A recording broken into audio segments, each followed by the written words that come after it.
Hello viewers, আসসালামু আলাইকুম। আমি রাজ। সবাইকে রাজ খান টিভিতে স্বাগতম।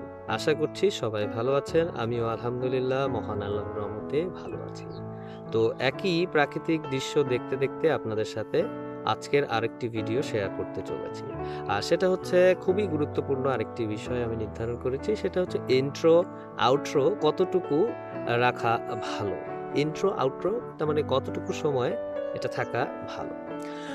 চলেন বেশি কথা আর বাড়াবো না, মূল আলোচনায় আমরা চলে যাই।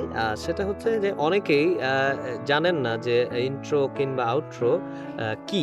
আগে সেটা জানতে হবে। ইন্ট্রো হচ্ছে আপনার ভিডিও ১ম এ চ্যানেলে তার মানে নামের চ্যানেল, আপনার নামে যে চ্যানেল লোগো দিয়ে একটি ছোট ভিডিও যুক্ত করা। এটা হচ্ছে ইন্ট্রো।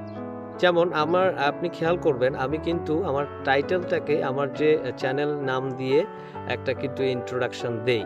খেয়াল করবেন আমার ভিডিওর শুরুতে এইটা হচ্ছে ইন্ট্রো। ঠিক আছে?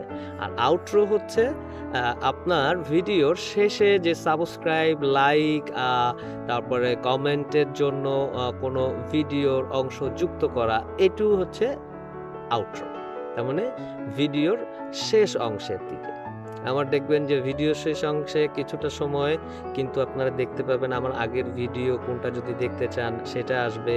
তারপরে হচ্ছে আমার সাবস্ক্রাইব যে বাটনটা থাকে ওটা শো করে। এটা হচ্ছে আউটরো।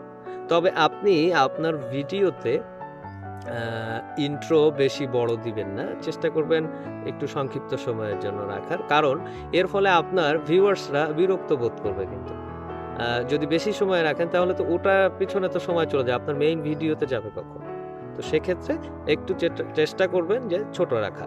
আপনার ভিডিও কেটে দিতেও বাধ্য হবে কিন্তু তাহলে। তো লিভ করবে, খুব তাড়াতাড়ি লিভ করবে।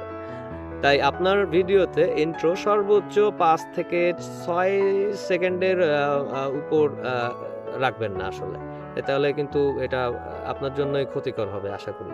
সো অল্প সময়ের মধ্যে ৫ থেকে ৬ সেকেন্ডের মধ্যে রাখার চেষ্টা করবেন ইন্ট্রোটা কমপ্লিট করার জন্য। আপনার চ্যানেলের নাম সহ এটা শো করবে। ওকে? ইউটিউবে ব্ল্যাঙ্ক কপিরাইট ফ্রি ইন্ট্রো লিখে সার্চ দিলে আপনি অনেক ব্ল্যাঙ্ক ইন্ট্রো পাবেন। সেগুলোতে আপনার চ্যানেলের নাম অ্যাড করে আপনার ইন্ট্রো কিন্তু আপনি তৈরি করতে পারবেন। আউট্রো সেমভাবে ৬ থেকে ৭ সেকেন্ডের উপর না রাখাটাই ভালো।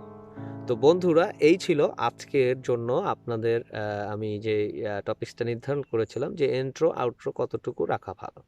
সো আজকে এ পর্যন্তই। আগামীতে নতুন আরেকটি ভিডিও নিয়ে সামনে আসবো। সে পর্যন্ত সবাই ভালো থাকবেন। আল্লাহ হাফেজ।